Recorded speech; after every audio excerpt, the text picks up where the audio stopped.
Ashton Genty has been hit behind the line of scrimmage more than any player in the National Football League. Yep. So you just gave him the ball in the end zone. Do the math. How's that going to work out? It's like what I said earlier. He got hit behind the line of scrimmage. He got tackled in the end zone. Yeah. Oh, they're terrible. But the thing is, Brady, you draft offensive linemen before you draft a star running back. Like they went backwards. In-game live, only on SportsGrid. When I think of the European tour, these are the players I'm thinking of, right? So I understand why that they would be so frustrated by all this, but they also know that there are rules in place that, from a competitive standpoint, that if you're a member of this tour, like, you can't go join a rival tour. Like, there's rules in place, just like in any other business. The Smiley Show, only on SportsGrid.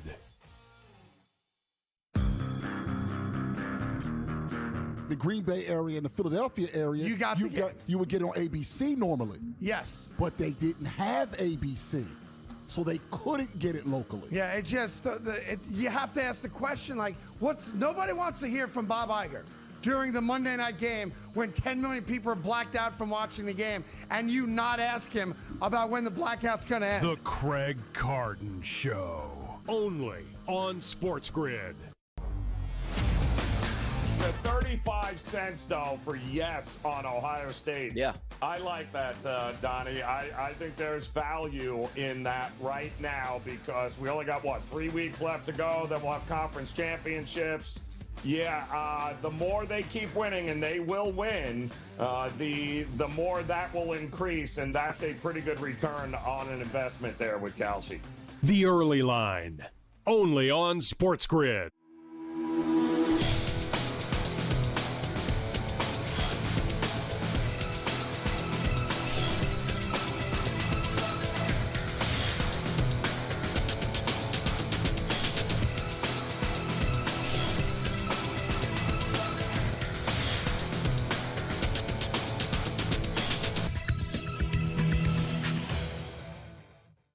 Good afternoon. Welcome to NewsWire here on SportsGrid. I'm Craig Mish. Happy Monday to all of you ahead of the big week and Thanksgiving. Lots of coverage here on SportsGrid. We'll get to the Thanksgiving Day games, if I can get that out right. But first, we got a Monday Night Football to finish off the week. So we'll bring in all of our guests and our experts here on the show today. Of course, we have Joe Ranieri joining us here on the show. We also will touch on all of the National Football League action behind the scenes with our SportsGrid insider, Adam Kaplan. Sam McQuillan is also on the show as well. Some great guests, a lot of fun. And boy, if you watched all of the NFL games and college football games on Saturday, I got to tell you, sometimes I'll, say, hey, these games weren't very good. Great week of both college and pro football this weekend. Lots of exciting games right down to the finish. Big comebacks as well. We'll hear from everybody involved and get right down to it. Let's get started with our sports betting news of the day. Unfortunately, involves a collegiate athlete that seems to be potentially breaking the rules. A former Temple men's basketball player has placed dozens of bets on Owls basketball games over 2 seasons, including wagering against his own team. The NCAA announced over the weekend. His name is Heiser Miller, and he was deemed permanently ineligible by the NCAA after they found that he placed 42 bets. And it was like a lot of parlays, too. Only $473 this kid risked it all for. My gosh, he started every game for Temple over a couple of seasons, and they found his sportsbook accounts. And certainly, oh, my gosh, these kids will never learn. $473 risking his future in the NCAA and, of course, professionally as well. The NCAA also announced over the weekend they have reversed course, smartly enough, on a rule change that would have allowed student athletes to bet on professional sports, obviously not involving their own games, but that's out. 2/3 of Division I member schools voted to rescind a previously approved rule change to allow student athletes, coaches, and staff to bet on professional sports. The ban will form all betting and remain in place for all 3 NCAA divisions. Smart, if you ask me. Okay, the lone game of the weekend that wasn't really good was Sunday Night Football. Ironically, over before it started. Boy, the Rams, don't they look like the best team in the NFL right now? They sure do. 34-7, the final. Another game from the MVP candidate and the favorite right now on FanDuel, Matthew Stafford. 34-7, the final. Rams got a lot of touchdowns in this one. Speaking of which, Devontae Adams ended up catching a couple in this game as Stafford was able to find all of his different weapons, including Cody Parkinson.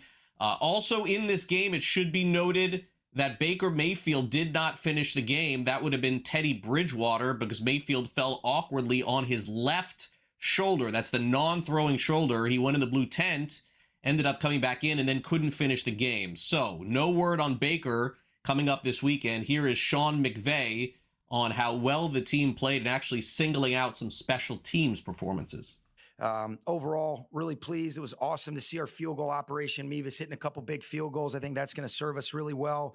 And, it was a good, complete team win. Some things that we can clean up just based on kind of how we were playing it, specifically offensively in the second half. But wanted to be able to be smart, kind of keep the clock running. And so love this team.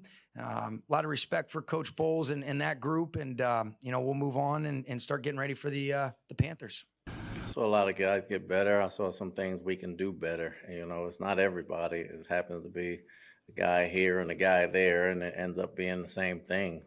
Obviously, the big plays on defense, the 3 or 4 plays, the pick 6 when the ball bounces off and gets that and taking that. Once you get off to a slow start that way against a team like that, they're great within their own route, right, obviously. So hard to play catch up in that aspect.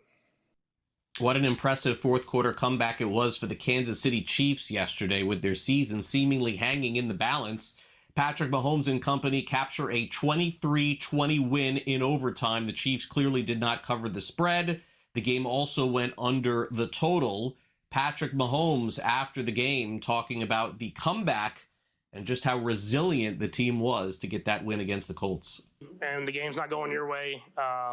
You could have folded in that situation and kind of been kind of the rest of the season. But the guys responded and then found a way to win on every single unit. I mean, offense, we found a way at the end. Defense stood tall multiple times to give us chances. And then Harrison and Ariza did a great job flipping the field and making field goals. So we needed a win like this, and now let's just try to build off of it.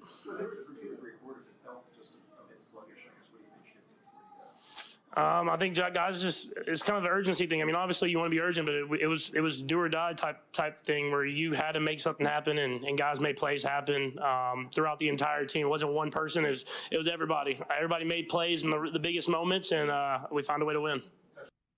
Don't look now, but the Dallas Cowboys are back in the playoff hunt ahead of their Thanksgiving Day game on Thursday. They came all the way back down 21 to beat the Eagles, 24-21 the final. The Eagles looked like they had this one all wrapped up, but they just kept fumbling, punts and runs and everything else. Dak Prescott giving credit not to the offense, but for the defense for keeping them in the game. Defense. I can't give them enough credit. We wouldn't have won this game without the opportunities that they gave us over and over again. It was also moments of just, when they get a stop or something happen, whether it was Quinnen or Donovan, one of those guys telling me, we got you. And then when they did stop, I'm telling them, we told you. Just continuation of what we did last week and just sticking together. And like I said, it's about the brotherhood. And trust me, once again, we're always going to do it and do it for Marshawn. And he was felt tonight, and I'm sure he was playing right there alongside with us. Another incredible game played yesterday between the Bears and the Steelers. This one was back and forth throughout. The Bears end up picking up the win, 31-28. Caleb Williams had a strong game, throwing a couple of touchdown passes to DJ Moore. And it wasn't easy for the New England Patriots against the Cincinnati Bengals, but they do win 26-20. That's now 9 straight wins for New England. They are the favorites to not just win the AFC East, but also be the number 1 seed in the AFC. Baltimore Ravens keep their season alive by beating the Jets in somewhat of a slog, 23-20 the final. Derrick Henry rushed for a couple of touchdowns. How about Emmanuel Wilson filling in for Josh Jacobs, who did play on Sunday? Packers were 6.5-point favorites. They end up winning this one over the Vikings 23-6. Impressive win for them there. Matt LaFleur talked about just the fill-ins and how successful they were. All 3 phases contributed to that win. It's never easy going against a division rival and a team that has beat us twice in a row at Lambeau. So that felt really good, and told them you can enjoy it for a couple hours, but really today's Wednesday in our world, so that it's a quick turnaround. So guys got to try to get their bodies back. We'll get together as a team tomorrow, and we're off and on to Detroit. It was kind of a weird game where our defense really had control of the football game. I've never called the same run so many times consecutively. it was like 3 yards in a cloud of dust, but it was effective. And bottom line was, I just thought with the way our defense was playing, we just took the air out of the ball and said, go win it for us. The Detroit Lions needed every point possible in their 34-27 win in overtime. Boy, the Giants gave them all they could handle, especially Jameis Winston, who threw 2 touchdowns and caught a touchdown pass. After the game, Giants have seen enough of their defense. They fired their coordinator, Shane Bowen. Jacksonville also stayed alive in a wild game, 27-24. They win in Arizona. Meanwhile, the Seattle Seahawks, a game that they thought they would blow out the Tennessee Titans, was actually pretty close. They were 12.5-point favorites. They win 30-24. Sam Darnold throwing 2 touchdown passes to Jackson Smith in Jigba. And Shedeur Sanders picked up his first ever win as a starting quarterback. It does count despite being against the Raiders. 24-10 the final. Raiders are just playing like the worst team in the NFL, and they fired Chip Kelly after the game. He was their offensive coordinator. Also, the Saints keep losing. Falcons 24-10. They pick up the win behind Kirk Cousins at quarterback. Hey, there was a Major League Baseball trade yesterday. Not a lot of signings, but the hot stove at least off to a trading start. The Rangers have acquired Brandon Nimmo from the New York Mets for infielder Marcus Semien. Tyler Hero will be back for the Heat tonight as they take on the Mavericks. FSU announced that Mike Norvell will be back next year. Unfortunately for Justin Wilcox, he will not. He was fired by Cal yesterday. 48-55 record overall. They'll also be looking for a new head coach, just like so many other teams right now in college football. Vinny Iyer joins us courtesy of Sporting News, going over the NFL next.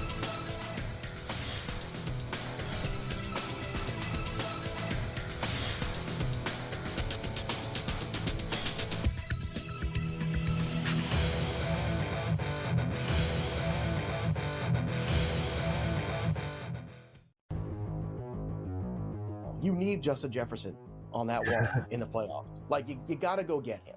He is still the man. I understand the JJ week last. Like, I get it. It was ugly. There were a lot of spots where, where's he throwing that ball to? What's he doing? You know, it'll be fine. Justin Jefferson's far too talented, and McCarthy will continue to figure it out. But it's the target volume you want. He gets double-digit targets every week. He is arguably the best wide receiver in the NFL. Fantasy Sports Today, only on SportsGrid. Oh boy, oh boy. This is not going to go away, folks. This betting scandal that involved Terry Rozier, that involved Jonte Porter last year, and then obviously with Chauncey Billups getting involved and stuff like that, this is not going away. This is not good. And this is not the end of this scandal. Pro Basketball Today, only on SportsGrid. Players behind the scenes would complain about Hurts's unwillingness to throw through tight windows against zone coverage. I told you Friday, Kevin, that Jalen Hurts takes the path of least resistance. He holds on to the ball. He doesn't like making those tighter throws. Though he loves making deeper throws, which it's interesting. Over 20 yards, he's one of the best in the National Football League. Pro Football Today, only on SportsGrid. Football contest season is back, and so is the Las Vegas Football Contest Show. Season 2, the sharpest football contest show in the land. Focusing on all 3 Circa Sports contests and the Westgate Superbook Super Contest, we handicap the games and release our contest picks every week of the season. Featuring Super Contest champions Brady Cannon, James Salinas, and former NFL player Mike Pritchard, all team will have you prepared this season like none other. Check us out every weekend right here on SportsGrid.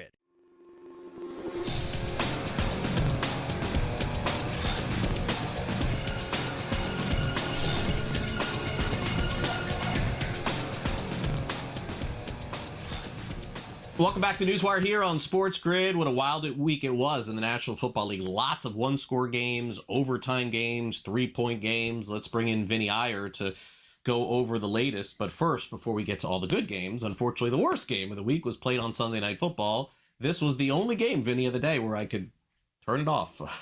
I just knew the game was over, basically, after the first quarter.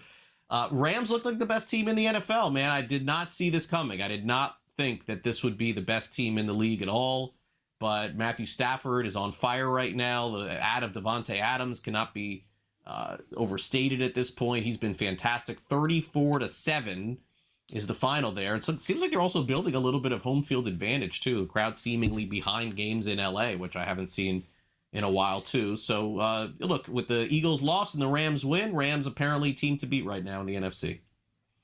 Yeah, they really can beat you in every which way. I mean, they can run the ball if they need to with Kyron Williams. They can throw the ball. And it's very simple. You know what's coming. Matthew Stafford's going to throw to Puka Nacua. He's going to throw to Devontae Adams in the red zone. He's going to get the tight ends involved in key spots as well. So it's very simple. You know what's coming. You know that young defense is going to swarm, get after the quarterback, make some plays.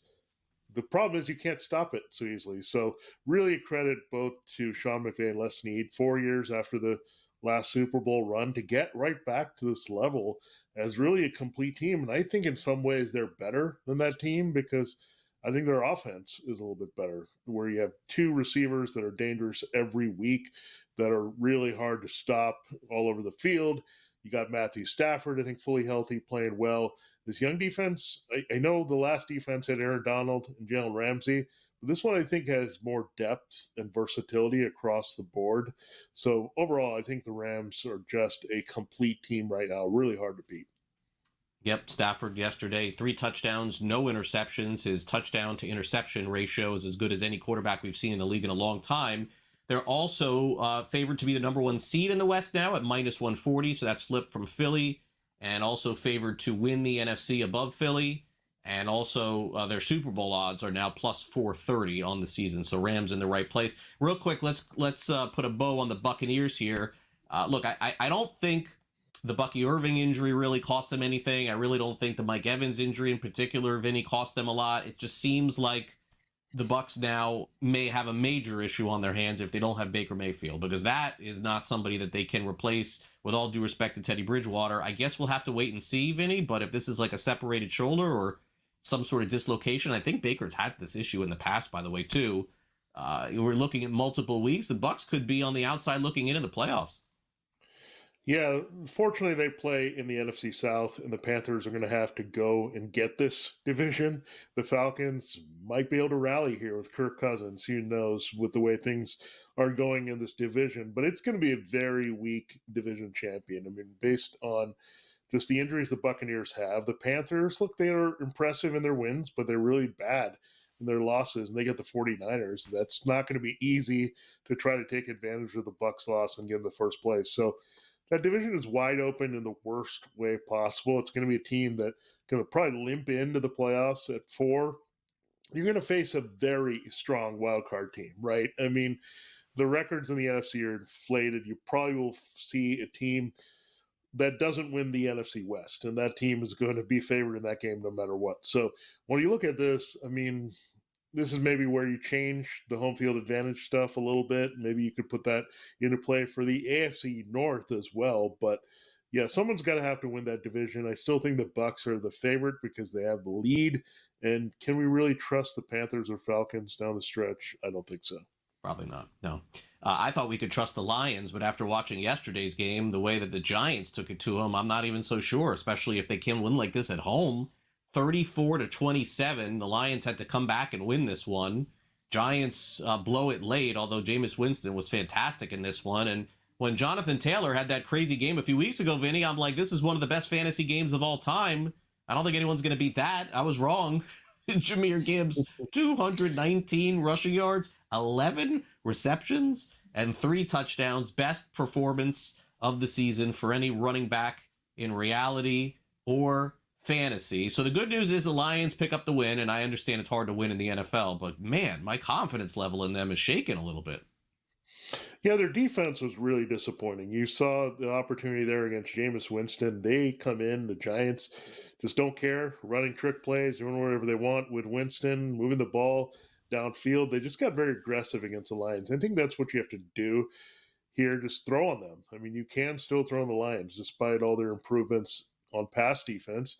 And look, Jared Goff is going to be up and down. They seem like they're not as diverse with their offense. Without Sam Laporta, it's really about Jahmyr Gibbs, Amon-Ra St. Brown. Jameson Williams was actually shut down. He had a 0 in the game yesterday. So it's a 2-man offense that's going around consistently with Jared Goff. So it's not all these guys in explosion all around, and David Montgomery has been a limited factor. That's why you're seeing the Jahmyr Gibbs domination here in this backfield. So get the Packers this week, short week. They got to win this game. If they're going to win the division, this is basically critical to everything because they do get the Bears again on the road.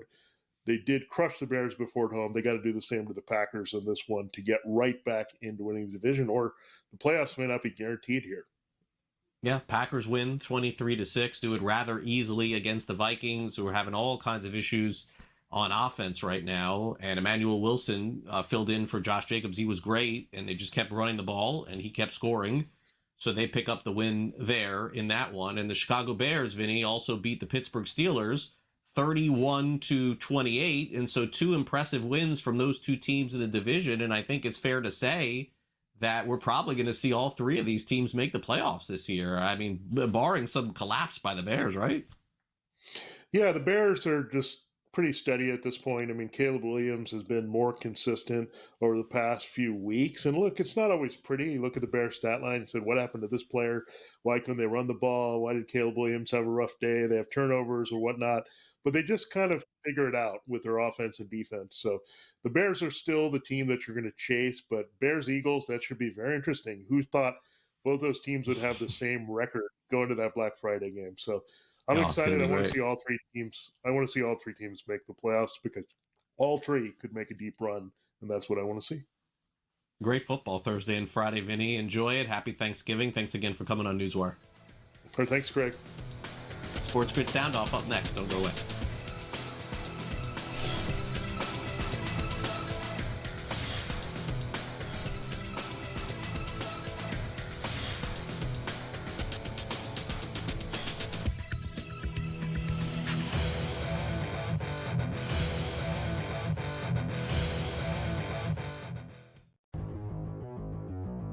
You need Justin Jefferson on that wall in the playoffs. Like, you got to go get him.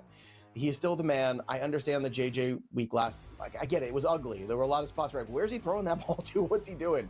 You know, it'll be fine. Justin Jefferson's far too talented, and McCarthy will continue to figure it out. But it's the target volume you want. He gets double-digit targets every week. He is arguably the best wide receiver in the NFL. Fantasy Sports Today, only on SportsGrid. Oh boy, oh boy. This is not going to go away, folks. This betting scandal that involved Terry Rozier, that involved Jonte Porter last year, and then obviously with Chauncey Billups getting involved and stuff like that, this is not going away. This is not good. And this is not the end of this scandal. Pro Basketball Today, only on SportsGrid. Players behind the scenes will complain about Hurts's unwillingness to throw through tight windows against zone coverage. I told you Friday, Kevin, that Jalen Hurts takes the path of least resistance. He holds on to the ball. He doesn't like making those tighter throws. Though he loves making deeper throws, which it's interesting. Over 20 yards, he's one of the best in the National Football League. Pro Football Today, only on SportsGrid. Football contest season is back, and so is the Las Vegas Football Contest Show. Season 2, the sharpest football contest show in the land. Focusing on all 3 Circus Sports contests and the Westgate Superbook Super Contest, we handicap the games and release our contest picks every week of the season. Featuring Super Contest champions Brady Cannon, James Salinas, and former NFL player Mike Pritchard, all team will have you prepared this season like none other. Check us out every weekend right here on SportsGrid.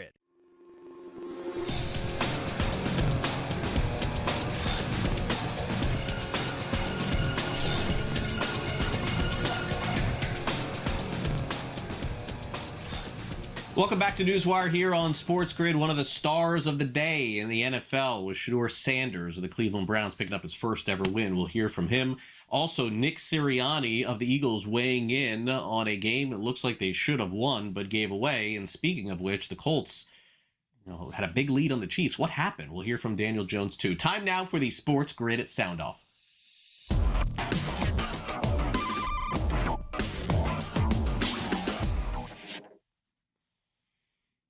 Well, I think a lot of folks are poking holes at this performance that Shedeur Sanders had. I mean, look, let's be honest. He completed a couple of nice passes, came out a lot in the red zone with Quinshon Judkins just driving the ball into the end zone and running it in. But truth be told, no Browns quarterback had won their first start in like decades. So let's just give credit, regardless of who the opponent was and what happened within the game, to Sanders, who made his first ever start, picked up his first ever win, and afterward, of course, was elated to have his family and friends around and said that the future is bright. That's what it is. As soon as we got that last drive, I said, oh, yeah, this how they play? Then I was able to get right. It's different when you watch it from the sideline. Like, everybody could analyze, everybody could say everything from the sideline. You could watch TV, everything. You could talk on TV, whatever you want to do. But until you get out there and you do it, then it's different. Going out there, with, only practicing with the Hungry Dogs and everything, like, that's different. It's a lot of vet quarterbacks, that had their time and everything that were backups and was able to get thrown in the game and be all right. But I don't think that was like that in their rookie year. That's a difference, Like, that's different, and I'm thankful for that experience because that helped me get to where I am today. That helped me go into the game very comfortable, knowing that they got a great defense with the Ravens, knowing the different looks, how they could be confusing to the naked eye. But that's why during the game I was smiling so much because I'm like, oh yeah, if this what it is, I know I'm gonna be able to accept that challenge and move forward one day. No official announcement on who starts for the Browns against the 49ers next week, but all indications are it will be Shedeur Sanders again. All right, what happened to the Eagles yesterday? 21-0 lead completely squandered several times in this game yesterday against the Dallas Cowboys. Dallas seems to have Philly's number at home these days. I don't know why, but 24-21 was the final. Meanwhile, the Eagles have exactly 4 days to absorb this loss and get ready because this team is playing on Black Friday coming up. And Nick Sirianni says they got to get up and get ready. Get up. Just got to get up, and we got a short week. We didn't do things quite well enough tonight. Give them credit, and then get up and get back to work. It's very rare you guys lose a game when you're at this type of lead. What do you think were the contributing factors to it happening? I'm not going to make any sweeping judgments right this particular time. I think it was a wide variety of things. Obviously, at the end of the day, we didn't coach well enough. We didn't play well enough. And when there's amount of mistakes that we had, some of the self-inflicted wounds that we had today, I'm always going to put that on me as the head coach because, that's something that we talk about an awful lot. And I got to make sure my message is getting through. I don't know exactly what the run-pass ratio was there in the second half. You guys could probably be able to tell me that a little bit better. Obviously, we're always trying to be a balanced attack. So I just think, again, we'll have to look at ourselves and look at the schemes, and then we're going to have to look at the execution and see what the issues were. We just weren't very efficient as an offense in that second half. I didn't really feel that we took our foot off the gas. Eagles still in a really good position for the playoffs, but with the Rams winning yesterday, they fall to the number 2 seed in the NFC, and that, by the way, could be determined against the Bears coming up on Friday. Meanwhile, Daniel Jones from the Indianapolis Colts suffered a loss against the Chiefs 23-20. Here's him after the game. Just didn't execute in some key situations. Got to do a better job, I think, overall in our execution, and certainly I have to do a better job in handling all that stuff. So tough to have a stretch like that towards the end of the game. What do you think shifted in the second half for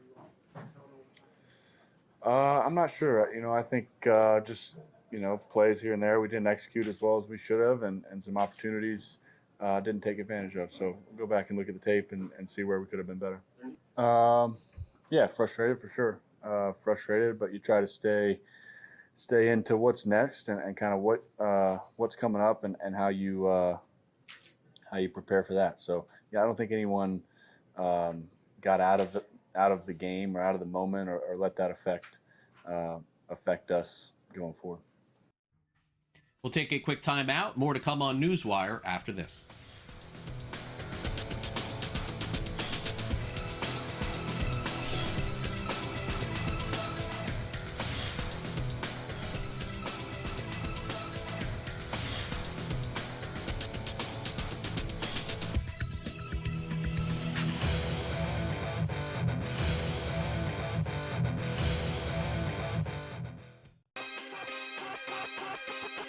Goff and Mahomes were never taken serious. Hurts won't be even if they're the 1 seed. Jonathan Taylor plays running back. Stop. Mahomes lost the head-to-head to Josh. Can I confidently eliminate every single person booked behind Josh Allen to at least beat out Josh Allen? So I'm in a head-to-head with Stafford May? Game time decisions. Only on SportsGrid. Another sport like the NBA, which is dealing with its own, scandals, so to speak, and its own headlines with the FBI and what else comes, because this is the same FBI team that also brought the NBA scandals to light. So I'd have to imagine they're working on some other stuff as well right now, and the timing is definitely not a coincidence, but definitely some very significant news in the gambling world that now you're not going to be able to bet more than $200 on a specific pitch market. NewsWire. Only on SportsGrid. Where are the wins coming from? And yes, I agree. Are they good enough to win those games? Yeah, of course they are, right? But the reality of this team is not very good this year in one-score games. They're not. That was their bread and butter a year ago. Like every win last year, one-score game, the Chiefs found a way to win it. The Craig Carton Show. Only on SportsGrid. You need Justin Jefferson on that wall in the playoffs. Like, you got to go get him. He is still the man. I understand the JJ week last. Like, I get it. It was ugly. There were a lot of spots where, where's he throwing that ball to? What's he doing?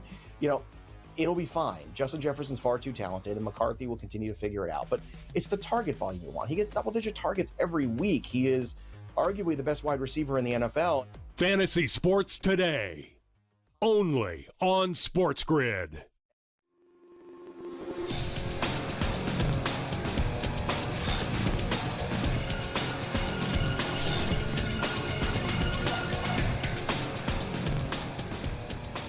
Welcome back to NewsWire here on SportsGrid. Great to have Jacob Kamaker with us from USA Today to break down the latest in the National Football League, see if we have a good game in store for us tonight. It's been a fun week of football, that's for sure. Jacob, great to have you back here on NewsWire. A lot of overtime games yesterday. Let's begin with one of them. The Kansas City Chiefs impressively pick up a 23-20 win over the Indianapolis Colts. I thought the Colts were going to win the game as I was watching it. Thought, oh my gosh, the Chiefs are going to fall to 5-6. They're going to have to win basically the rest of their games. But they pulled a rabbit out of their hat in this one, clearly, as Patrick Mahomes threw for 352 yards in this one. And also credit to Kareem Hunt. Didn't see him rushing for 100 yards on the ground as well. Yeah, didn't this feel like sort of a vintage Chiefs win? Like this team, Craig, this year was 5-5 coming into the game, but all of a sudden they were trailing and they found a way to just kind of move the ball enough, get into field goal range, make the game close enough that they could get within striking distance. And that defense really played well. They were able to shut down Jonathan Taylor for the most part in a way that a lot of NFL teams have not been able to do this year. So if I'm one of the Chiefs' primary competitors in the AFC, I'd be a little bit scared seeing this result. Now, I do think that, you can make the case, hey, they could have easily lost that game, sure. But the fact that they were able to come back, sort of get the monkey off their back, win that first one-score game of the year. They were 0-5 in one-score games this year before that one. So, kind of coming out there, being able to win that. If they start to build some confidence, Craig, this is one of those things where you're going to say to yourself, look out. If this team gets rolling, they could easily go on another championship run. Yeah, serious odds shift, by the way, on FanDuel for them to make the playoffs. Minus 170, I believe, was their number going into the weekend. Now minus 245, so they just basically have to win half of their games, it would appear, the rest of the way just to get in. I don't think anybody has delusions of them hosting all these games throughout the playoffs, but that's where right now Kansas City is. By the way, what a game they got coming up Thursday against Dallas. Should be a fun one. We got 3 good games, I think, Thanksgiving. Followed that game against the Texans. Oh, there's going to be a lot of tough games. I don't think that they're going to win them all, but it seems like 3 wins for the Chiefs probably puts them in the playoffs. Meanwhile, the Baltimore Ravens are feeling that same sort of way. Jacob, we haven't seen their best, I don't think, at all this year. And yesterday, another game indicative of that. I mean, Derrick Henry did rush for a couple touchdowns. Lamar Jackson found Zay Flowers a few times. But, if this game wasn't against the Jets, I don't know if they would have won this one. But they end up winning by a couple of touchdowns because of the ineptitude of New York. 23-10, the final there. And this season in general, Jacob, feels like the good teams, some of them are sleepwalking until the playoffs. I don't know if they can turn it on, but that's what the Ravens eventually are going to have to do.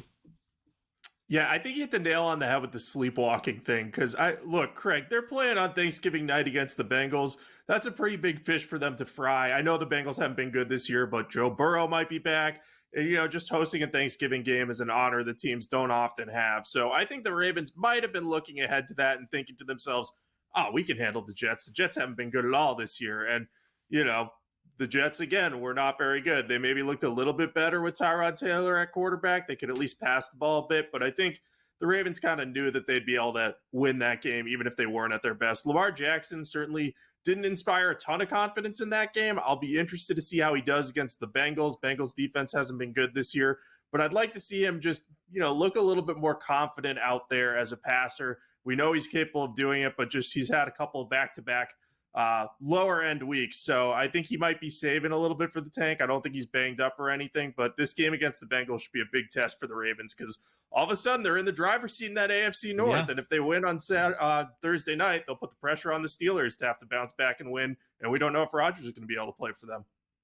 Yep, minus 390 right now for the Ravens. Steelers lose, so they're tied. And of course, they still have 2 games coming up at the end of the month and in December to determine who ends up winning that division. So that's the odds as it stands. Cincinnati just could play spoiler. They almost did, by the way. Jacob, I got to give them credit, man. Like, I didn't see that coming at all. And in fact, they lost T. Higgins. They didn't have Jamar Chase. 26-20 the final. They were just hanging around in this one, and the Patriots really couldn't put them away. But a win is a win. It's 9 in a row now for New England. One more, and they clinch the playoffs, if I'm not mistaken. I believe they can do that this weekend. So they get a 26-20 win, and the Patriots have just beat everybody that's put in front of them. Everyone makes a lot of the schedule. Still have to win those games. Not everybody is doing that, Jacob. So I don't understand why all the discourse on New England at this point. Yeah, I can understand it to an extent, saying, hey, maybe come playoff time, they're going to play some harder teams, and maybe they won't be able to get over the hump there. That's fine, but you're right. You can only play who they're playing, and winning 9 consecutive games is very impressive for a second-year quarterback, Drake May, who's breaking in a new supporting cast around him. Lots of new receivers, lots of new players on the offensive line. So a lot to be excited about in New England. However, there were a couple key injuries in this game to the left side of that line.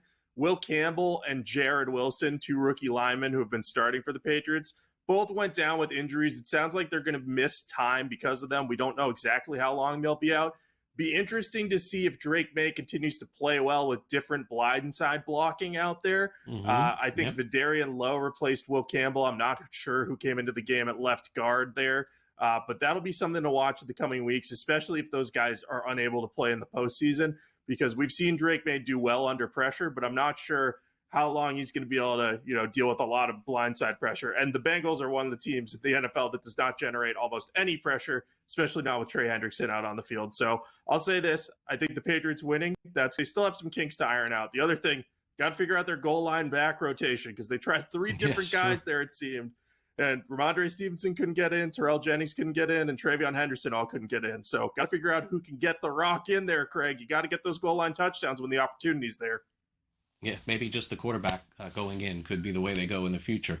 Okay, so mixed bag for Shedeur Sanders' first start, but since the Browns haven't had a first-time starter win since you were alive, Jacob, we'll take it. 24-10, the finals. Shedeur Sanders throws for 209 yards, 1 touchdown, 1 interception, and was, a little, I would say, a mixed bag. I guess I did not expect Judkins to get those goal line possessions. They would take Sanders out of the game. So I'm not really sure about the trust factor there. It also was against the Raiders. I think we could both agree they're playing the worst of any team right now in the NFL, including the Saints. I think the Raiders are playing worse than the Saints right now, and Titans. But, hey, give credit where it's due. Shedeur Sanders is winning. As an example, J.J. McCarthy is losing. So I'll take Sanders right now for the time being. Yeah, I think if you look at what Shedeur was able to do, he wasn't asked to do a ton.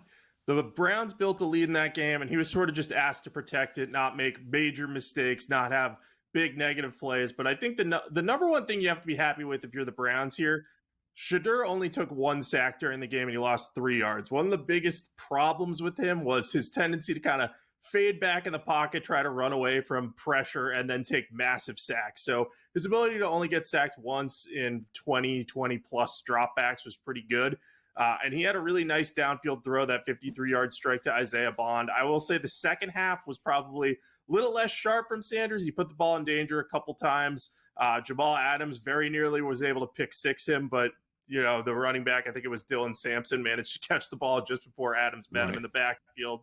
So, those are just some rookie-type mistakes, though. It's not something you'd be overly concerned about. You'd sort of expect that in your first start, especially from a fifth-round rookie. So I think I gave Sanders in my grade at USA Today Sports.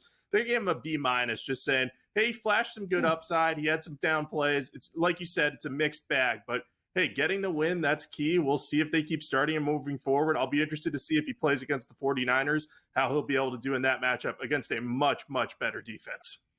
Yeah, and he can watch that game tonight. They play the Panthers. And look, I don't expect the Panthers to win, Jacob, but this is the NFL, so stranger things have happened. Right now, the 49ers are monster favorites, 7.5 on the board here. Unfortunately, I kind of feel like for the Panthers, they have to have this game, Jacob. Like, I don't think they could get in the playoffs if they lose. So many of the other teams in the NFC outside of Philadelphia won yesterday.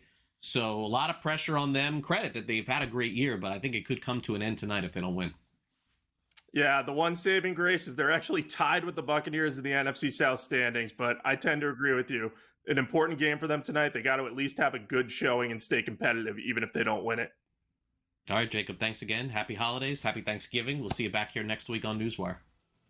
All right, thanks, Craig. Take care. All right, we'll be back with Joe Ranieri next.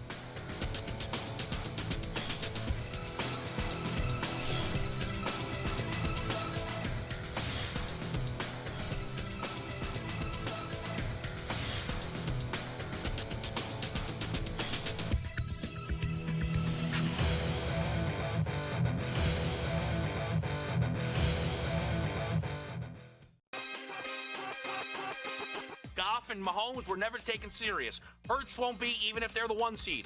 Jonathan Taylor plays running back. Stop. Mahomes lost the head-to-head to Josh. Can I confidently eliminate every single person booked behind Josh Allen to at least beat out Josh Allen? So I'm in a head-to-head with Stafford May? Game time decisions. Only on SportsGrid. Another sport like the NBA, which is dealing with its own, scandals, so to speak, and its own headlines with the FBI and what else comes, because this is the same FBI team that also brought the NBA scandals to light. So I'd have to imagine they're working on some other stuff as well right now, and the timing is definitely not a coincidence, but definitely some very significant news in the gambling world that now you're not going to be able to bet more than $200 on a specific pitch market. NewsWire, only on SportsGrid. Where are the wins coming from? And yes, I agree. Are they good enough to win those games? Yeah, of course they are, right? But the reality of this team is not very good this year in one-score games. They're not. That was their bread and butter a year ago. Like every win last year, one-score game, the Chiefs found a way to win it.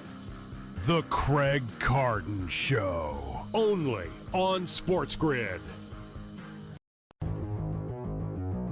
You need Justin Jefferson on that wall in the playoffs. Like, you got to go get him.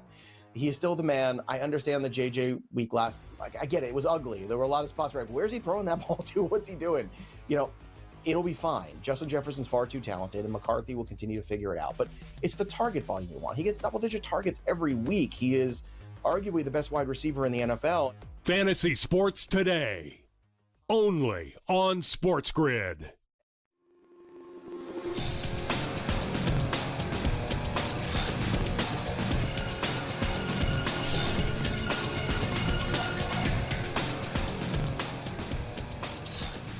Comeback week in the NFL, fair to say. A lot of teams unexpectedly had huge second half runs to either win in regulation or overtime yesterday. We've got a bunch of those. Let's review some of them with Joe Ranieri here of the Early Line. Joins us now here on NewsWire, Joe. And hey, look, Dallas Cowboys entering a situation this week where they didn't enter last year. They have a shot. The Cowboys have a shot. It's a slim shot, but they have a chance to make the playoffs. They beat the Eagles 24-21, a stunning turn of events for the Eagles in the second half of this one, including missing a field goal and a fumble late in the game, too, to keep Dallas alive. It seems like to me like Dallas stays in a lot of these games on the strength of their offense, as we know. But for Philadelphia, Joe, it's amazing to me that a team that could win the Super Bowl still only plays one half of football every week. It would seem to me there's got to be some good betting opportunities with this game, because if they have a great first half, they have a terrible second half. If they have a terrible first half, they usually have a great second half. But that's been the story for them, and it works for them too. Rinse and repeat. It's if it ain't broke, don't fix it here. But there is something seriously broke with that Philadelphia offense. Because teams can make adjustments, and they are just a shell of what they were a year ago from running the ball. Now, granted, new offensive line, they got injuries, no Lane Johnson, their center Cam Jurgens, all sorts of banged up. But, I mean, they looked very capable in the first half of that game. Dallas did not. I mean, Dallas did everything in their power to shoot themselves in the foot, Craig, and give them an opportunity to lose the game right off the bat. But kudos to Philadelphia for taking advantage of those opportunities. But then that entire script flipped in the second half, where it was Philadelphia doing everything they could do to shoot themselves in the foot and Dallas taking advantage of it. So it's just at some point, all those one-score wins that Philadelphia had been reeling off this year, you had a feeling that they were going to it was going to regress back to the middle, and it did in a big way against Dallas's defense is not the worst in the NFL anymore. We got to get past that. And that offense can score on anybody, which makes this game coming up Thursday extremely interesting at home against Kansas City. Yeah, it should be fun with the Cowboys now back in the playoff mix at the very least. This is the shortest odds they've had all season to make the playoffs at 5-1. And their win total still sits at 7.5 because most people feel Kansas City will win this week in Dallas, but we'll see. Maybe we'll have an entertaining game.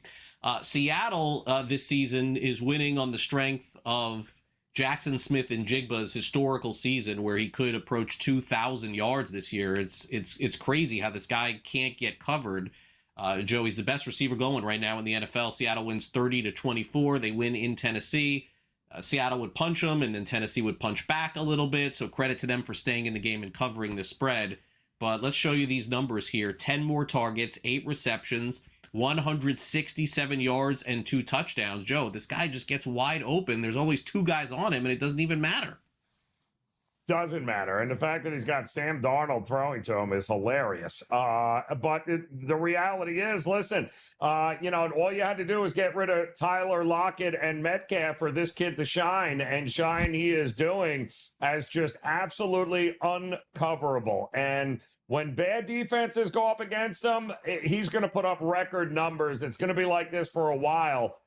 They are cruising with him. Now, granted, listen, an 80-yard punt return touchdown there for Tennessee. This game was never in jeopardy for Seattle. It kind of felt like they took their foot off the gas a little bit there in the second half, but they can run, they can play defense. And given what we saw again from the Rams last night, listen, we know Tennessee's playing for the future. Seattle very much alive and well in the conversation here to represent the NFC. Would agree. It reminds me, JSN, a little bit of Steve Smith. Remember him when he was going so good? He was like unstoppable over the top in the end zone. He just was fantastic. And not the biggest guy, but fantastic. Okay, so Jacksonville stays alive in the playoff chase by going to Arizona and winning in overtime. Trevor Lawrence threw 3 interceptions and then fumbled once. It could have been an interception too. It's sort of amazing that they won this game 27-24. Arizona obviously is horrendous, but they're playing better with Brissett than they did with Kyler Murray. And and Brissett has found Michael Wilson. Where has this guy been all season long? Why didn't they use him at all? He's got the most targets, most receptions, and most yards of anybody in the NFL the last 2 weeks. But credit to the Jags. They stayed alive. They did, but I mean, I have no idea how that happens. How do you get 4 turnovers, take a fumble and return it for a touchdown and still find a way to lose? That is just absolutely amazing, Arizona. And listen, Brissett has been fantastic for them. The injuries have piled up, but the Cardinals invent ways to lose games, which is just head scratching. And if you are Trevor Lawrence, like, you can't have 11 interceptions on the season and expect to go to the postseason here and do that. Like, we haven't seen the kind of advancement for Trevor Lawrence that we thought we would good. Doesn't make a difference who the coach is. Liam Cohen trying to do his best to make it all about the running game, but he is his own worst enemy. And listen, it's okay to do that. You can get away with that against the Cardinals. But if we're talking about postseason play here, you're going to be out. You're going to be one and done here. You just can't do that, Trevor Lawrence. He figures out ways to just be his own worst enemy. It's amazing to me. Yeah, it really is. And the Colts right now, would you believe, a game and a half ahead of the Jaguars to win the division? I mean, crazier things have happened with the season than Indy has had and Jacksonville has had. But that was my team to go to the Super Bowl. I'm sticking with it, as bad as they look. Yep. All right, Falcons beat the Saints 24-10. I guess as part of this show, Joe, we have to highlight all games. So we will do this one. We could keep it quick. Both teams stink. Jacksonville is much better, I think, than Atlanta and New Orleans. But the reality is that Kirk Cousins, a top 10 paid quarterback in the NFL, finally worth it for at least one day. They both stink, though. They're neither team going anywhere. I mean, listen, it was great effort by New Orleans, but they're obviously limited. They lost Kamara in that game yesterday, too, and it just went downhill from there. But, kudos, Atlanta. What are you going to do now? Now, what do you have, a quarterback controversy again? It just, some organizations deserve all the misery they get, Greg. I know. That's the best point that you just made to end the show. They kind of deserve what's going on here, the Falcons. So all true. right, Joe, happy Thanksgiving to you and your family if we don't talk before then, and we'll see you again soon. Thanks again. Enjoy, guys. Enjoy the games. We'll be right back.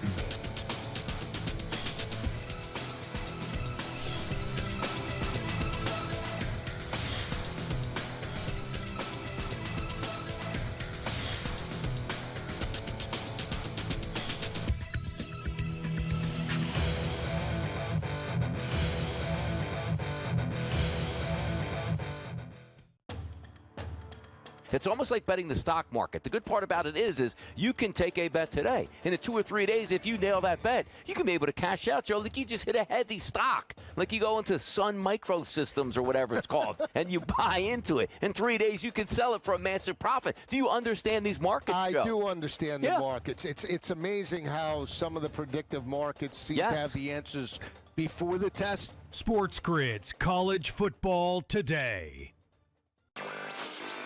8 3-minute rounds. The gloves are 10 ounces. And Anthony Joshua weighs like 250 pounds. So I'm not really sure how this is going to end up happening. But this is one of those. Normally, I don't give credit to the Paul brothers. And, I give them credit for being great on social media and creating a lot of buzz for the sport. I give him credit for getting in the round with Anthony Joshua. This is not like a Mike Tyson fight when Tyson's 60 years old. NewsWire. Only on SportsGrid. Travion Henderson and a few others have the Pats at 9-2. Is excellence back in New England, Joe? Excellence is back in a big way. Mike Vrabel came back into town. Drake May has come out of his shell, and Travion Henderson has come out of, I don't know where he was. He was in obscurity, but he had 3 touchdowns on Thursday night. Fantasy Sports Today. Only on SportsGrid. Let's take a look at a couple of narratives here and play a good game of fade or not fade. And first up, well, the idea that the Chiefs are going to put it all together and win the AFC West, well, that's absolutely gone. Absolute fade from this point on, Donnie, with the Chiefs. Their 10-year reign is over. It's done with. The Early Line. Only on SportsGrid.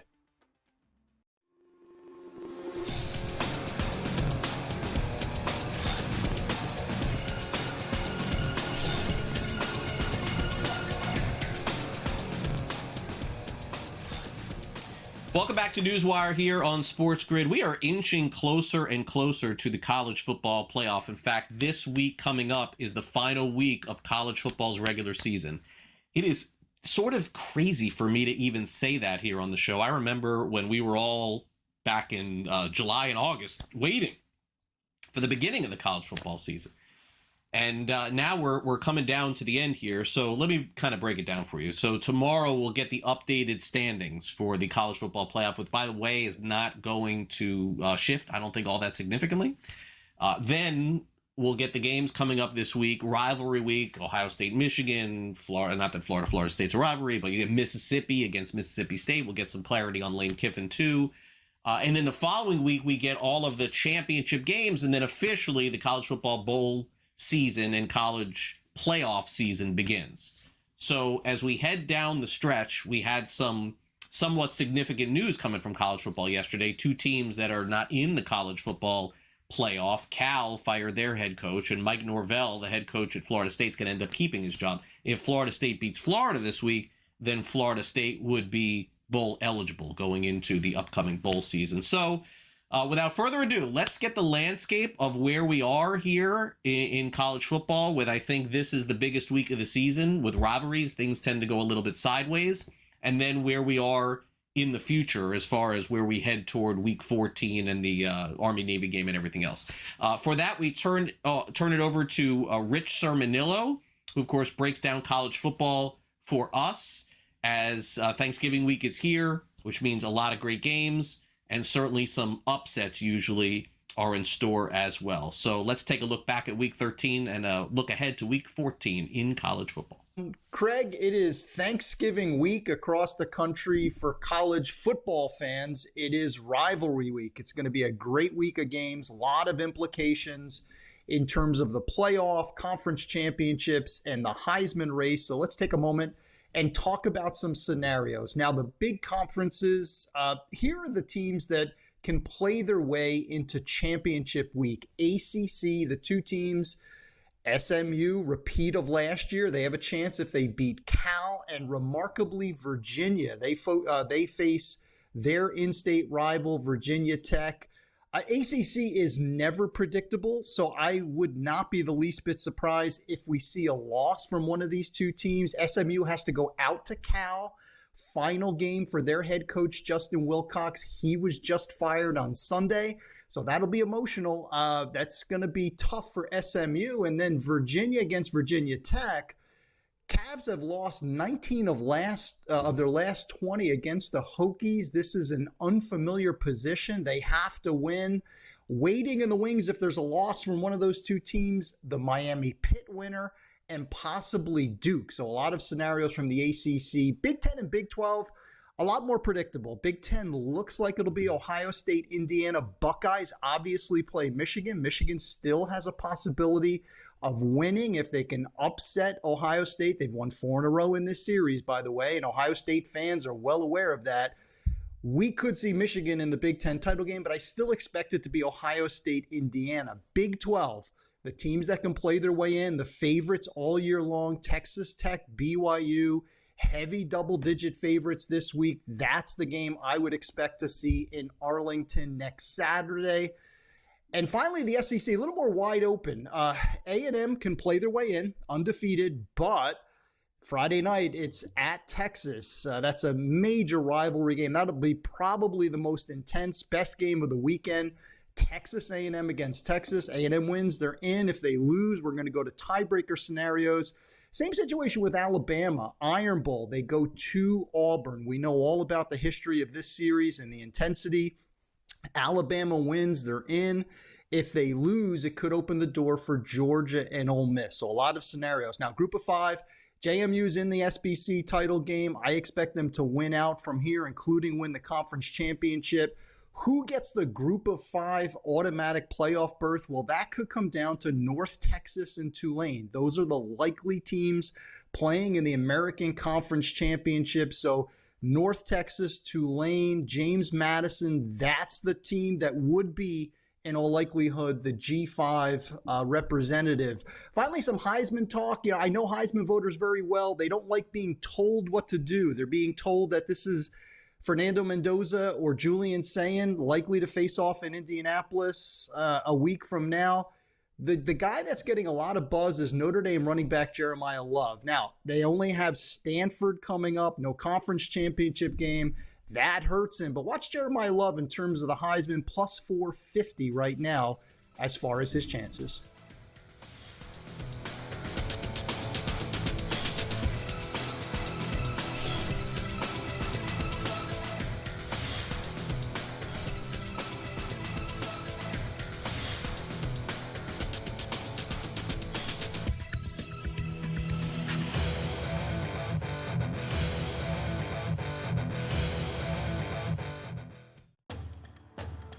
It's almost like betting the stock market. The good part about it is you can take a bet today. In 2 or 3 days, if you nail that bet, you can be able to cash out, Joe. Like you just hit a heavy stock. Like you go into Sun Microsystems or whatever it's called, and you buy into it. In 3 days, you can sell it for a massive profit. Do you understand these markets, Joe? I do understand the markets. It's amazing how some of the predictive markets seem to have the answers before the test. SportsGrid's College Football Today. 8 3-minute rounds. The gloves are 10 ounces. And Anthony Joshua weighs like 250 pounds, so I'm not really sure how this is going to end up happening. But this is one of those. Normally, I don't give credit to the Paul brothers, and I give them credit for being great on social media and creating a lot of buzz for the sport. I give him credit for getting in the round with Anthony Joshua. This is not like a Mike Tyson fight where Tyson's 60 years old. NewsWire, only on SportsGrid. Travion Henderson and a few others have the Pats at 9-2. Is excellence back in New England, Joe? Excellence is back in a big way. Mike Vrabel came back into town. Drake May has come out of his shell, and Travion Henderson has come out of, I don't know where he was. He was in obscurity, but he had 3 touchdowns on Thursday night. Fantasy Sports Today, only on SportsGrid. Let's take a look at a couple of narratives here and play a good game of fade or not fade. And first up, well, the idea that the Chiefs are going to put it all together and win the AFC West, well, that's absolutely gone. Absolute fade from this point on, Donnie, with the Chiefs. Their 10-year reign is over. It's done with. The Early Line, only on SportsGrid.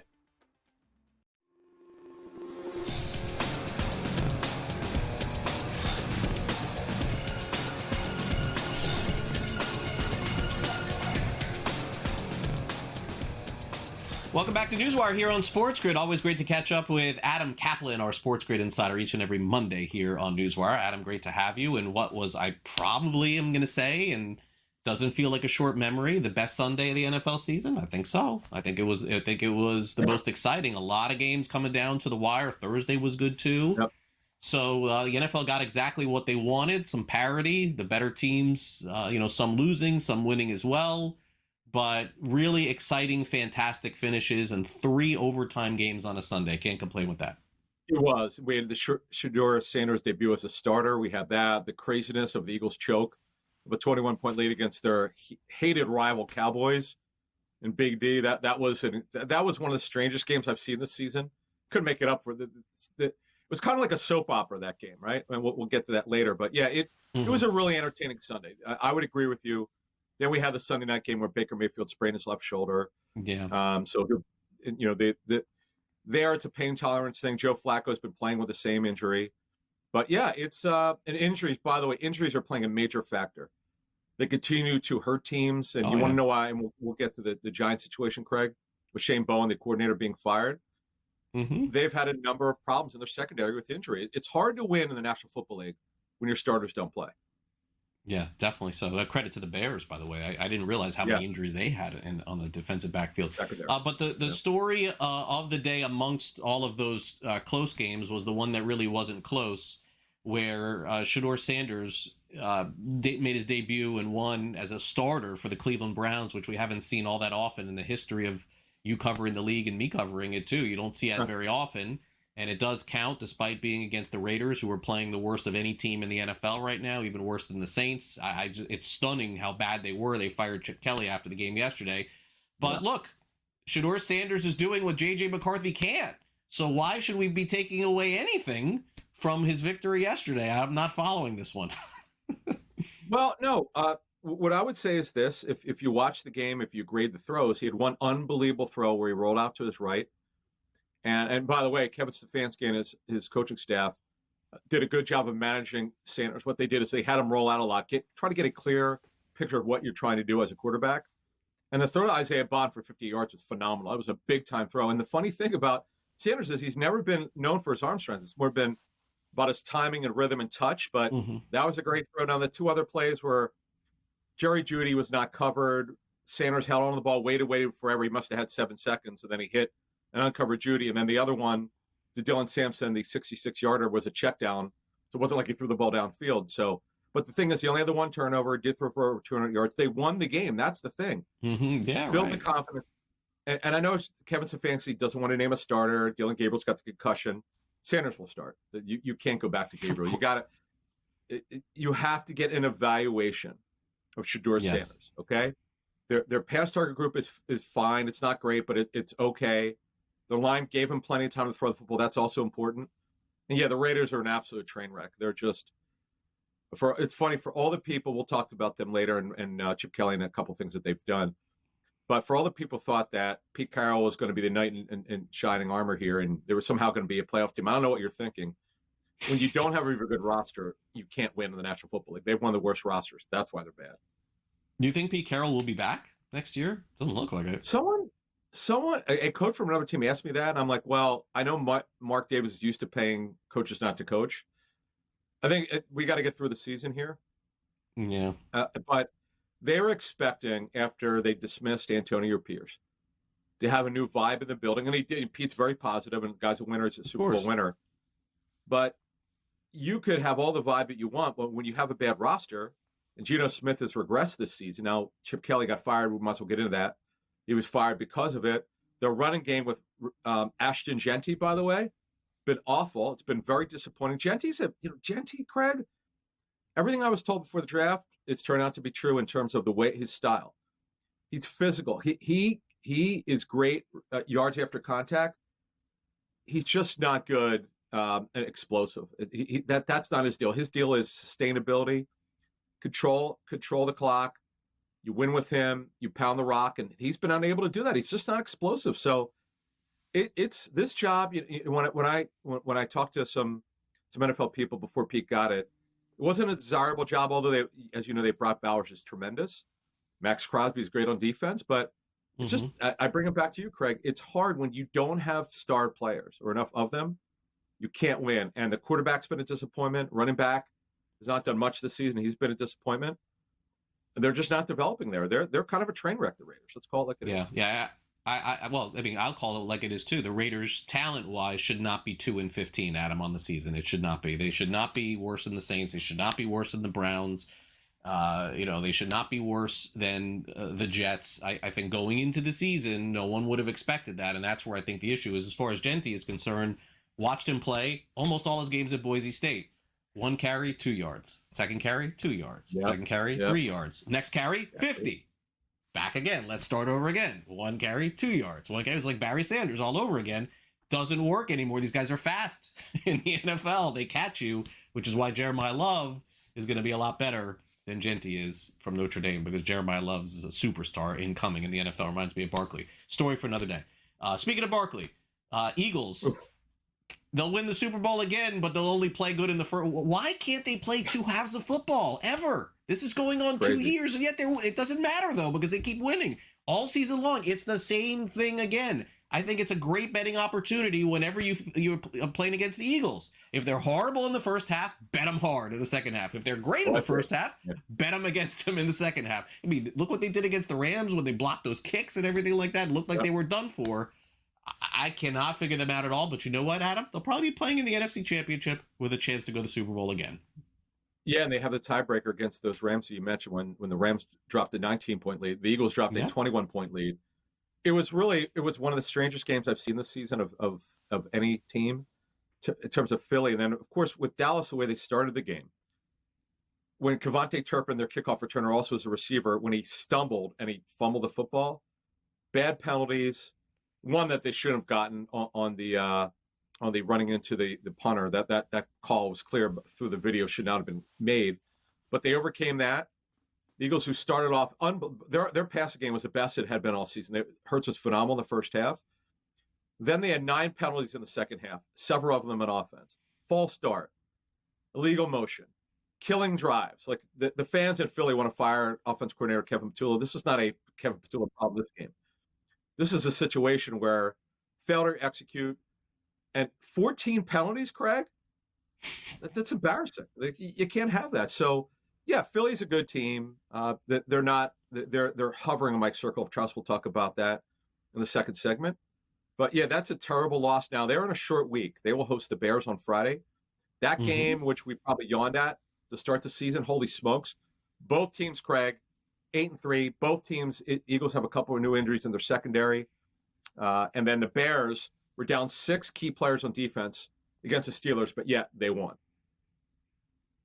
So let's give the quick update here, a little breaking news for the Thanksgiving Day game coming up on Thursday, Adam. So Joe Burrow, the Bengals announced, will be back and will play Thursday. Yep. T. Higgins in concussion protocol will not. Trey Hendrickson, no surprise, he will not. Yeah. But they will get Jamar Chase back, of course, off the suspension here. So makes sense what the Bengals are doing here. They just basically held out Burrow for one more week, and he returns approximately, I think, 1 week earlier than the initial timeline when he got hurt. It's actually early, it's actually more than that, to be honest with you. He had a severe turf toe. It's remarkable how quickly he's coming back. But they're another team. Look, I know that Chase didn't play in this game. And by the way, the hit that T. Higgins got, that was really hard. I'm hoping he's okay. I know it's a concussion. That looked really bad. And yeah, the Bengals are one of my most disappointing teams. And Trey Hendrickson, by the way, he's had this hip problem for several weeks. That killed any possibility of him being moved to the trade deadline. He's got actually 2 injuries he's dealing with right now. All right, we'll take a quick break and bring back Adam for Circle of Trust here this week. You're watching NewsWire on SportsGrid, and we'll be back right after this quick timeout on this Monday. Don't go away.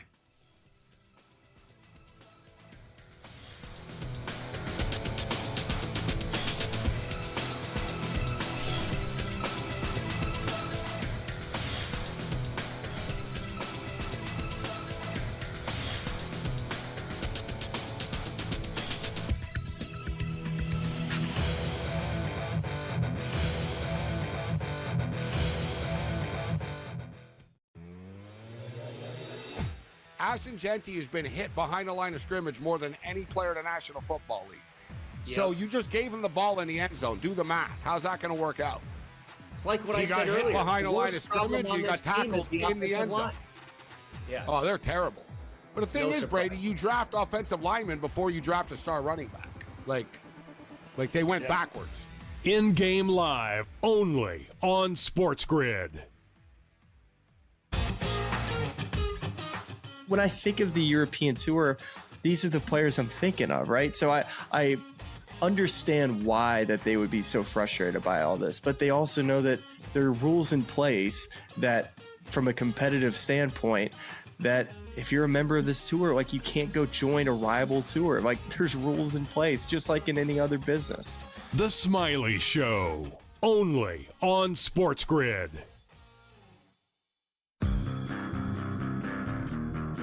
The Green Bay area and the Philadelphia area, you would get on ABC normally. Yes. But they didn't have ABC, so they couldn't get it locally. Yeah, it just, you have to ask the question, like, nobody wants to hear from Bob Iger during the Monday night game when 10 million people are blacked out from watching the game, and you not ask him about when the blackout's going to end. The Craig Carton Show, only on SportsGrid. The 35 cents, though, for yes on Ohio State. Yeah. I like that, Donnie. I think there's value in that right now because we only got, 3 weeks left to go. Then we'll have conference championships. Yeah, the more they keep winning, and they will win, the more that will increase, and that's a pretty good return on an investment there with Kalshi. The Early Line, only on SportsGrid.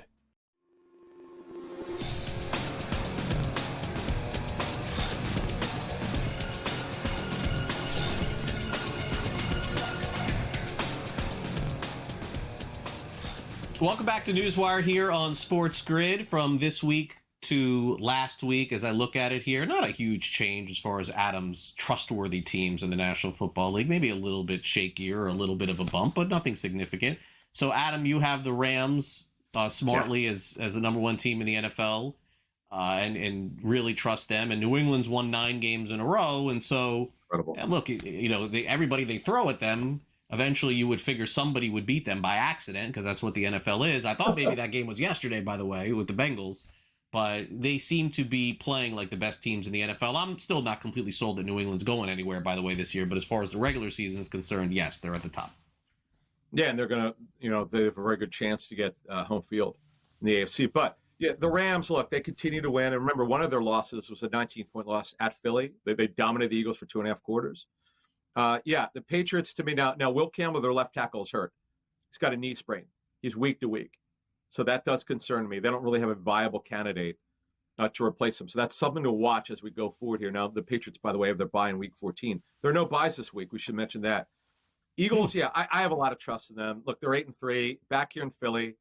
Sky's falling. Fans want coaches fired. This is what happens.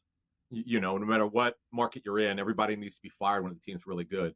But it doesn't work that way. They do that after the season. But look, they're 8-3. They're still in the driver's seat. And remember, they've got the tiebreaker against the Rams, but now they're a game back. Colts. Right. Here's what happened to the Colts. They drives would stall. They never trailed to the Chiefs until overtime. Obviously, they lost in overtime. Mm-hmm. They just got to execute better. I know people wanted them to keep going to Jonathan Taylor. He just didn't have a huge game. They tried. Now, the fans are up in arms. Why were they throwing when they should run it late in the game? That's debatable. But fans have access to the results. So if they didn't like it, if it didn't go well, then the coach has to be wrong. That's the way it works. Seahawks defense is just, I know that they played a lot of nickel yesterday because they had a huge lead. They almost gave it up, but they won. Overall, very good defense. To me, Craig, it's about Sam Darnold. If he doesn't implode, the previous 2 games, 7 total turnovers. If he doesn't implode, they're capable of making, and what an NFC is the best that I've seen at the competition in terms of the competitiveness. This is the best the NFC has been in years. It's not elite, though, but there are a lot of good teams in the NFC now. Bears have stunned me. I didn't see this. I know Ben Johnson is a good coach. I thought 7 or 8 wins would be good for his first year. They're 8-3. They have a showdown in Philly. Caleb, you could say what you want about Caleb Williams. He's a super aggressive thrower. That's what you want. Immense offensive talent around him. And Craig, they were down like 6 key players on defense and still beat the Steelers. We'll see who's available as the week progresses, as they prepare for Philly. Then Denver, I'm throwing the towel in. I'm finally saying, you know what? When you're this great on defense, they're elite. They're the best defensive team in the National Football League. They're very talented on offense. They just don't execute well. They're not consistent on offense. But this is not a great year. It's not a great league from 32 teams. And then, Craig, the teams that I'm not trusting, I know the Ravens they've pulled off almost the impossible. They've won 5 in a row. They're now tied for first place with the Steelers. They don't play them yet. Remember, they still have 2 games against them. Packers, I don't buy them, man. It's 7-3-1. I just don't buy them. They have maybe the NFL's best roster. They always underachieve in the playoffs under Matt LaFleur. The Chiefs, that was an incredible comeback victory. I know Andy Reid's Mr. November, December, but their offense has been off. They also bogged down a lot, but at least they moved the football. I'm not buying the Jaguars. I know people are backing them. Trevor Lawrence, you just don't know what you're getting from him every week. And if you look at the bottom, Craig, of my list, the Texans, carried by their defense, their offense, their passing game is not very good. I give Davis Mills credit. They're winning. Bills, passing game, not very good. It's not been very good at all this season. Problems in their secondary. The Chargers, another Jekyll and Hyde team. And the Lions, they are so beat up with injury. The Sam Laporta injury, he's out for the season with that back injury. That's massive. He had back surgery last week. That's massive. The secondary problems at corner. How about Mike Kafka, the interim head coach who's calling plays for the Giants, pulling out the kitchen sink? Yes, wow. This game yesterday cost Shane Bowen his job pretty much, defensive coordinator. But, wow, I mean, that was pretty impressive what they were able to do. So, yeah, if you look at the still don't trust list, they all have problems. You can't trust it the way that they play. Yeah, I still think amongst all those teams that you mentioned, and yesterday was not good with the Lions, but I would also say, Adam, that of all those teams that you just mentioned, the Lions have a chance to beat any of those teams that they play, including the Eagles, including the Rams. Like, it doesn't matter. Like, I think that's the one thing that I would say. They could also lose in the first round, too.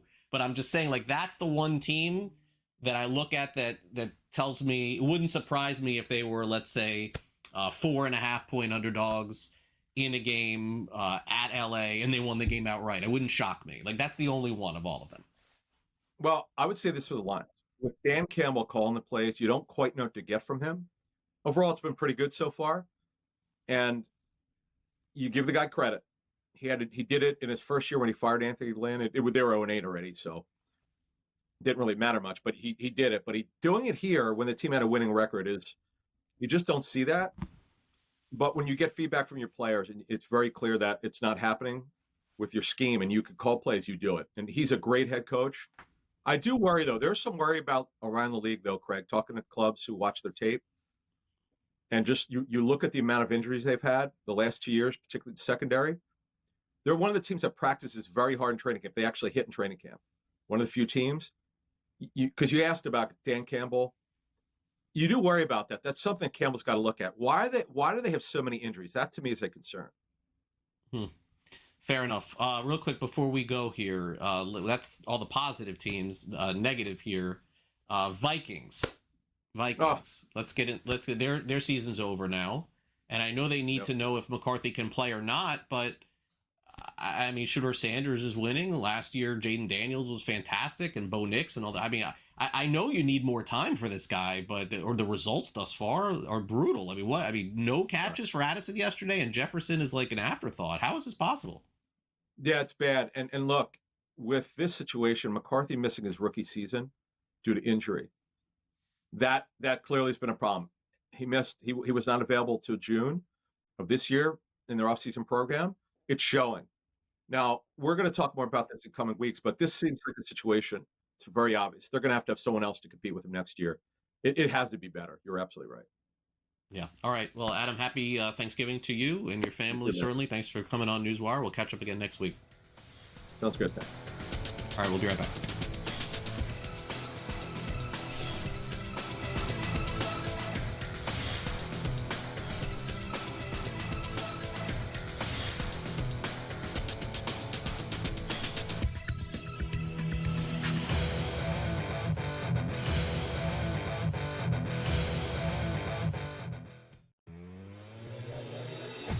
Ashton Genty has been hit behind the line of scrimmage more than any player in the National Football League. Yep. So you just gave him the ball in the end zone. Do the math. How's that going to work out? It's like what I said earlier. He got hit behind the line of scrimmage. He got tackled in the end zone. Yeah. Oh, they're terrible. But the thing is, Brady, you draft offensive linemen before you draft a star running back. Like they went backwards. In-game live only on SportsGrid. When I think of the European tour, these are the players I'm thinking of, right? So I understand why that they would be so frustrated by all this, but they also know that there are rules in place that, from a competitive standpoint, that if you're a member of this tour, like, you can't go join a rival tour. Like, there's rules in place, just like in any other business.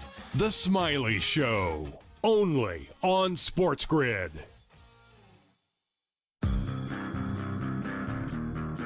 The Green Bay area and the Philadelphia area, you would get on ABC normally. Yes. But they didn't have ABC, so they couldn't get it locally. Yeah, it just, you have to ask the question, like, nobody wants to hear from Bob Iger during the Monday night game when 10 million people are blacked out from watching the game, and you not ask him about when the blackout's going to end. The Craig Carton Show, only on SportsGrid. 35 cents, though, for yes on Ohio State. Yeah. I like that, Donnie. I think there's value in that right now because we only got, 3 weeks left to go. Then we'll have conference championships. Yeah, the more they keep winning, and they will win, the more that will increase, and that's a pretty good return on an investment there with Kalshi. The Early Line, only on SportsGrid.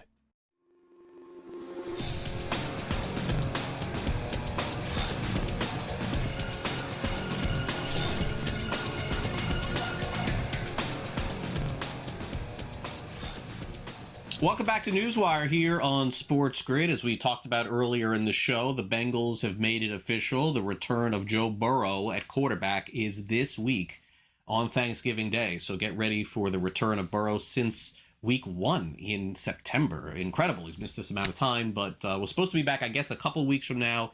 He's going to return earlier. The Bengals also ruled out T. Higgins, who had a concussion, so he will not play. Jamar Chase, returning off a suspension, will play in the return of Burrow this Thursday. All right, now let's get to some last licks. We'll hit on the end of the line for the Kelly family at LSU, not just Brian Kelly, but his son. Also, Malik Neighbors of the New York Giants, not really impressed with the end of the game. That and a whole lot more as we wrap up this Monday edition of the show with some last licks.